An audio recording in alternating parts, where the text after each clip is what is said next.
헬로 이종석 주식영어 114탄을 시작해 보도록 하겠습니다. 지금 한참 그 우크라이나의 전쟁, 러시아가 침공을 하여서 지금 전쟁 중에 있는데요. 그래서 한번 오늘은 전쟁에 대해서 한번 조금 생각해 보는 시간을 갖도록 하겠어요.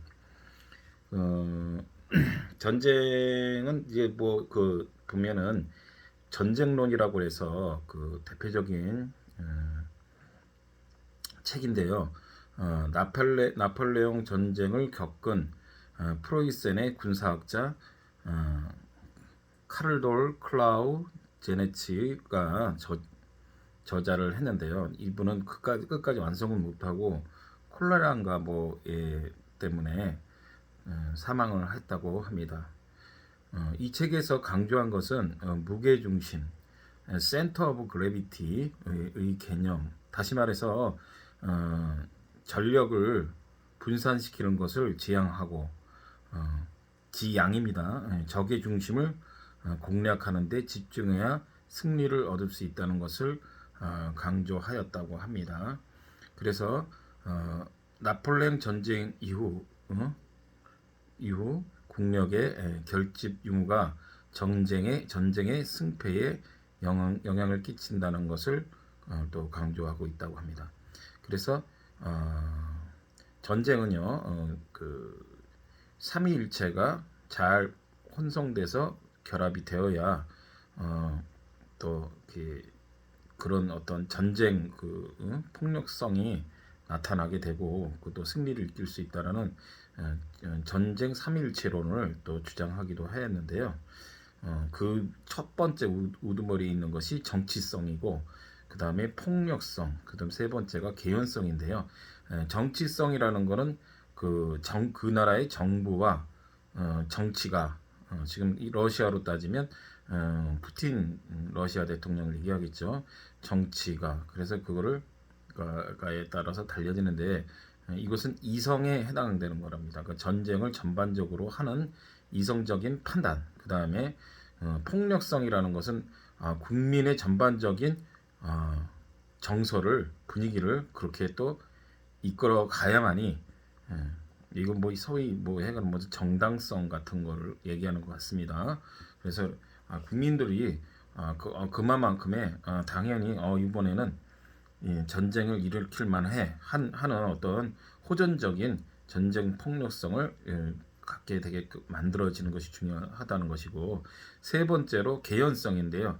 개연성이라는 것은 그 생활에서 지휘관 군대인데요.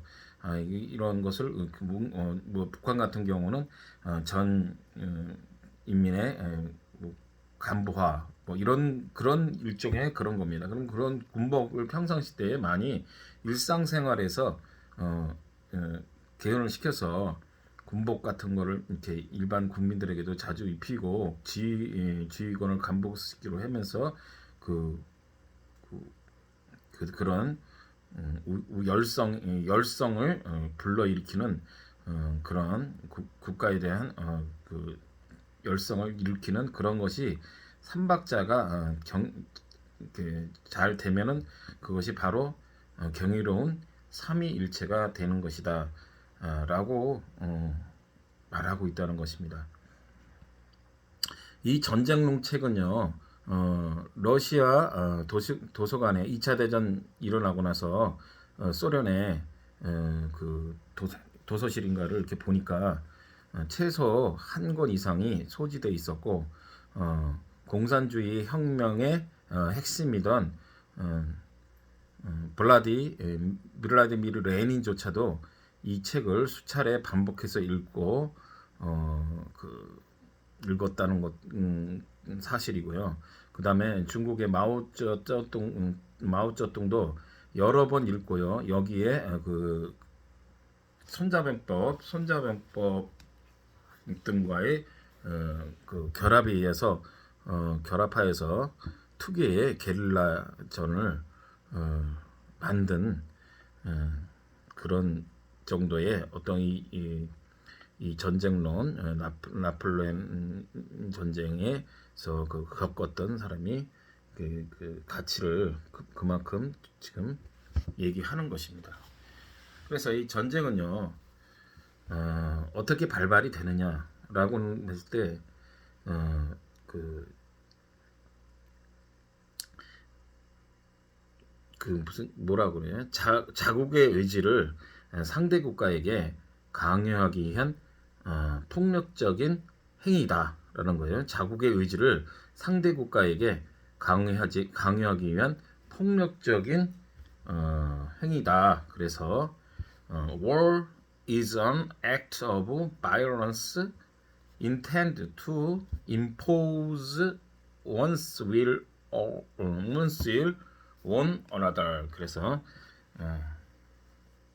여기서 무엇을 부과하다, impose, 강요하다 이런 뜻이 되는 거예요. 그러니까 자기의 의지가 자기만 하면 되는데 상대방까지 강요를 해서 일어나는 형태이다 이런 뜻인 겁니다. 그래서 두 번째로는 다른 수단에 의한 정치적 연속이다. 다른 수단에 의한 정치적, 그러니까 일종의 전쟁도 그 지도자의 통치자의 정치적 수단이자 그거를 그 연속성에서 전쟁을 일으키게 된다는 것입니다. 그래서 war is a continuation of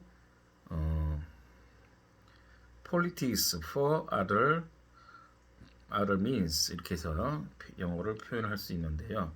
continuation. 그래서 여기서 이제 아까 얘기했던 그 뭔가를 누구에게 강요하다 할 때는요, force 첫 번째로요, 두 번째로는 pressure, 그 다음에 세 번째는 coerce 이렇게 되고 coerce 이렇게 되겠고요. 네 번째는 지금 여기서 쓰여지는 impose인데요. impose, impose에 대해서 자세히 알아보면 법률, 세금 등을 도입하다, 법률, 세금 등을 도입하다 이런 뜻이 있고요. 또는 부과하다 두 번째, 세 번째는 어떤 의견 등에 대해서 의견을 강요하다 이런 뜻들이 있답니다. 그래서 예를 들면 a new tax was imposed on fuel. 그래서 a new tax 새로운 세금을 impose on 그래서 부과를 했는데 어디다요? fuel 유료 그 fuel FUEL fuel에다가 impose on 그래서 무엇을 도입되었다. 새로운 세금이 유료에 도입되었다. 이렇게 뭘 도입할다 그러죠. 새로운 제도 같은 걸 도입할 때 impose on 이렇게 쓸 수 있고요. 두 번째로 to impose limitation, restriction 또는 constraint on something. 그래서요. to impose limitation, restriction, constraint on something. constraint라는 거는 constraints 이렇게 되겠고요. 그래서요, 무엇에 대한 한도, limitation, 제한, restriction, 한계를 constraint, 한계를 어떤 것에서 한계를 두다, 부과하다 이런 뜻이 된다는 거죠. 그 다음에 또 세 번째로 she didn't want to impose her values on her 그 family. 그래서 그녀는 didn't want to impose 강요하고 싶지 않아요. 그녀의 그녀 가족에 대한 가치에 대해서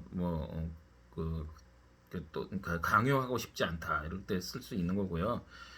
또 네 번째로는 you must stay for lunch. You must stay for lunch. Well, thanks.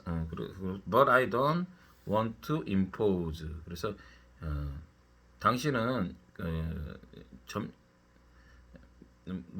점심을 머물러야 당신이 점심을 해야 된다. 식사를 했다. 그래서 well, thank you 하지만 당신이 사야 되지만은 I didn't want to impose 꼭 그렇게 페이를 끊고 싶지는 않다. 당신이 좀 그냥 한번 사는 건 되는데 굳이 폐를 끼치고 싶지 않다. 이럴 때 but I didn't want to impose 이렇게 표현할 수 있다는 겁니다. 그 다음에 자기 존재나 생각을 내세우다 이런 뜻이 또 있는데요. European civilization was the first to impose itself across the whole world. 유럽의 문명은 첫 번째인데요.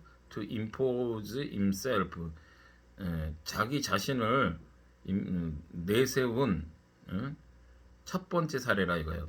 전 세계를 거쳐서 유럽의 그 문명이 자기 자신을 내세웠다는 거죠. 그래서 이런 때는 나를 내세우다. 그래서 impose itself, 자신을 내세우는 첫 번째 사례이다. 아까 말씀드린 war is a continuation, 전쟁이라는 것은 어떤 연속성이라 그랬죠. 정치의 연속이다. 그래서 continuation of politics for other means 이렇게 돼서 여기서 연속적인 거라 할 때는 consecutively 또는 in a row가 있고요. 세 번째 straight, 네 번째 in succession, 다섯 번째 at a stretch, 여섯 번째로 in progression 이렇게 여러 가지 뜻이 있으니 결국은 이 언어는 가장 말씀드리지만 계속 끊임없이 이렇게 활용을 해보는 그래서 그 상황에 맞는 적절한 표현을 갖다 쓸 수 있으려면은 평상시 때 많은 예문을 통해서 자꾸 입에서 내뱉고 실천할 수밖에 없다. 그런 말씀을 드리고 싶은 거죠. 그리고 the large frame in progression observed its smaller competition. 그래서 더 큰 회사가 인프로그레이션 연속되게 뭔가를 하는데요. 뭘 하냐면 observe 합병하는 겁니다. its smaller competition 보다 적은 경쟁사들을 합병하는 것을 계속 인프로그레이션 지속하고 있다. 그런 게 일반적인 현상이다. 뭐 이런 뜻으로 되겠습니다. 그래서 뭐 그냥 하나 읽으면 to increase its exponentially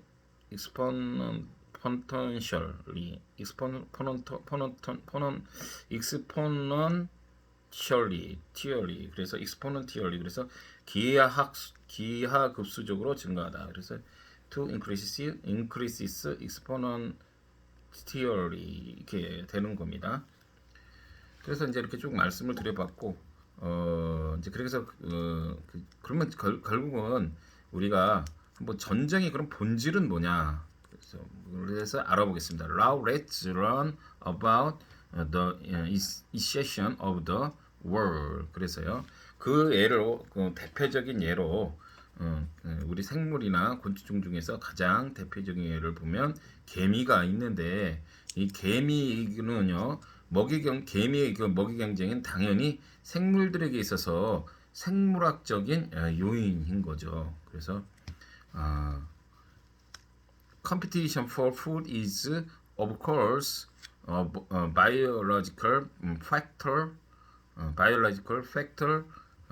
for living things. 그러니까 생물들에게 있어서는 뭐예요?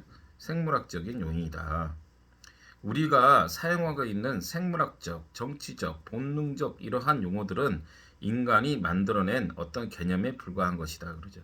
그렇죠. 뭐 우리 인간이 어쩔 수 없죠. 그 걔네들의 생각과 왜 그러는지는 사실은 모르는데 우리들이 알고 있는 언어적인 세계에서 이렇게 표현할 수밖에 없는 거죠.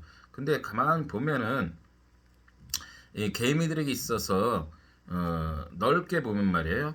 먹이 경쟁들은 가만 보면 먹이를 꼭 그 먹기 위해서라기보다는 다 먹기 위해서는 유전자 전쟁이라 표현할 수도 있다는 겁니다. 그 먹이를 가져가는 것이 단순히 먹는 것이 아니라 그 먹으면서 또 그 유전자적으로 그런 그렇게 먹이를 위해서 전쟁도 하고 이런 걸 일으킨다는 거예요. 그래서 먹이를 조달하는 최종 목적은요, 더 많은 유전자를 퍼뜨리기 위한 하나의 수단이기 때문이다. 이게 그러니까 걔네들은 뭐 대부분 다 곤충들이나 생물들이 그렇듯이 누구한테 꼭 배우진 않았어도 본능적으로 진짜 그 먹이 경쟁을 해서 갖고 그것이 결국은 그것은 유전자적인 특성인 것이고 그 유전자적인 특성인데 유전자 특성은 개미에게 있어서는 뭐가 해야 되냐 거기 또 그럼으로써 자기 그 유전자를 퍼뜨린다 뭐 이런 뜻이 되는 겁니다. 그래서 블로들이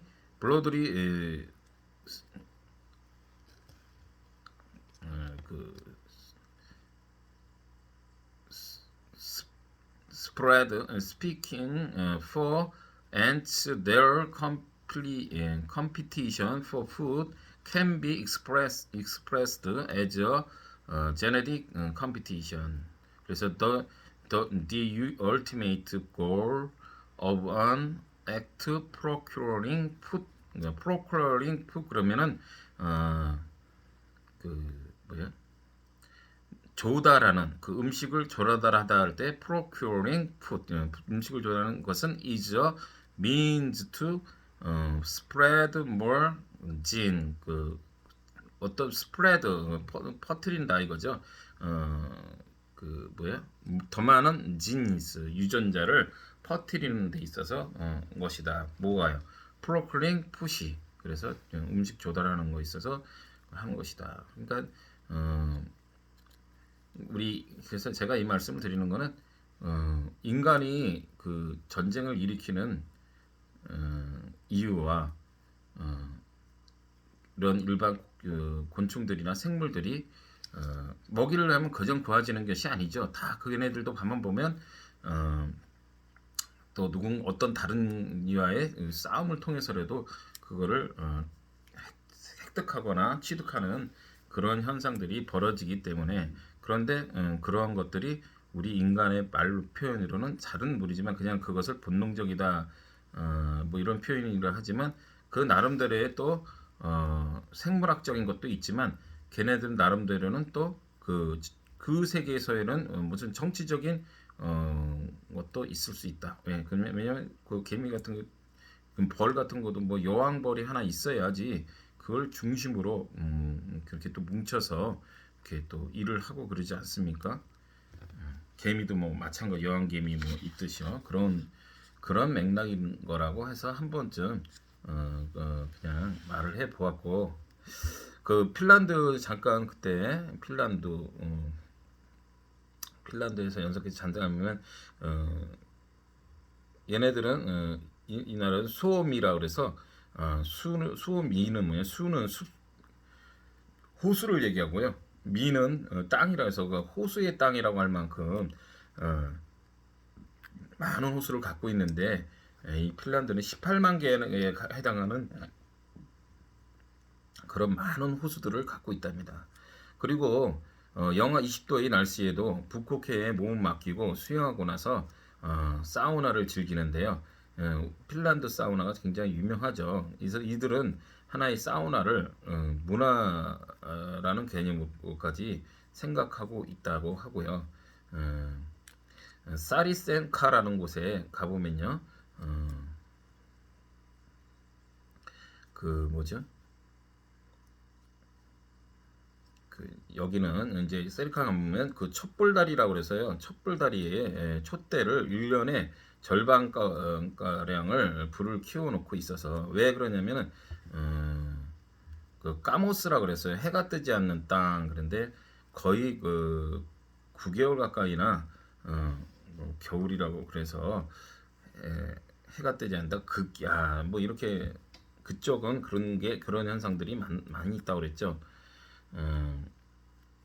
그리고 뭐 그 한 가정을 가보니까 이 천정에다가 유리로 천정을 유리로 만들어서 밤에 밤하늘을 바라보면서 이렇게 해서 만들었다고 하고요. 이런 환경 속에서도요, 눈 덮인 장소 이런 환경 속 이거 눈이 덮인 장소에서도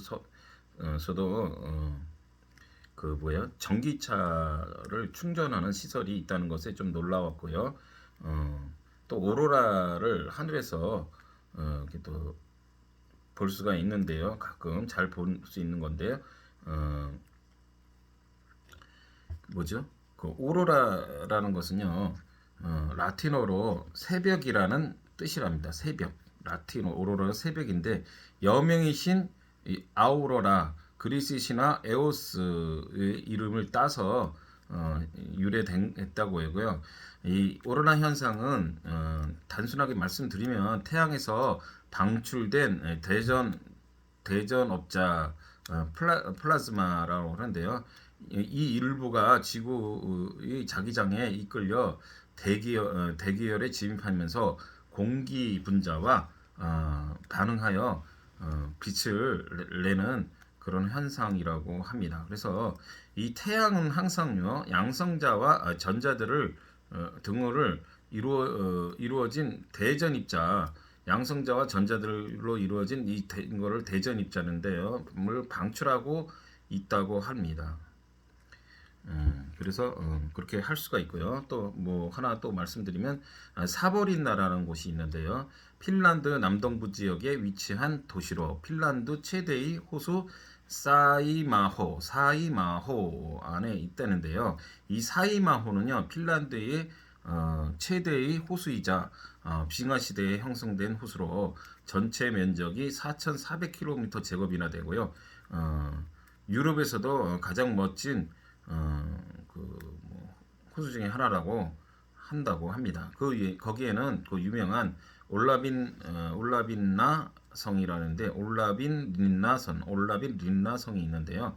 1475년에 스웨덴이 러시아에 대응하기 위하여 방어를 하기 위해서 시볼린나의 바이섬에 세웠다고 합니다. 이 당시 때는 15세기 때는 그 스웨덴에 의해서 그 뭐랄까 지배를 받았던 때 있던 것 같습니다. 지금 제가 왜 또 핀란드를 했던 이유가 뭐죠? 그 스칸디나비아 이 행복 지수에 보면 1이라고 그랬죠. 이들 나라와 행복 순위 스칸디나비아도 그 5개 나라가 5위까지 1, 2부터 5위까지 찾는데 이러한 척박하고 환경과 강추위 속에서도 있는 그대들을 받아들이면서 즐기기까지 하는 이들의 생활 태도에 마치 고행하는 수도자처럼 보이기도 하지만 같지만 그걸 부지 불행이라고 불평하고 살지 않는 그들의 그 마인드 속에서 결국은 그 행복 지수를 가 1이라는 그런 거를 찾아볼 수가 있는 것입니다. 지금 살펴보았듯이 핀란드 나라가 뭐 그렇게 솔직히 물론 좋은 환경에 있는 곳도 있겠지만 대체적으로 그렇게 환경이나 뭐 우리나라 비교했을 때도 그렇게 썩 좋아 보이지는 않습니다. 그런데도 그들에게 비춰지는 모습은 항상 뭐라고 그럴까요? 뭐 생활에 쩌들었다든가 그 불만을 한 20도 영하 20도 30도에도 그 나가서 낚시를 하면서도 하나 추위를 못 느끼고 고기가 잡히든 못 잡히든 그런 것을 그 자체를 즐기면서 그냥 받아들여지는 그런 자세에서 그들의 어떻게 하면 인간이 행복할 수가 있는가라는 것을 한번 힌트를 또 얻어볼 수 있는 그런 기회가 되지 않았나 싶습니다. 자, 행복하세요. To be continue.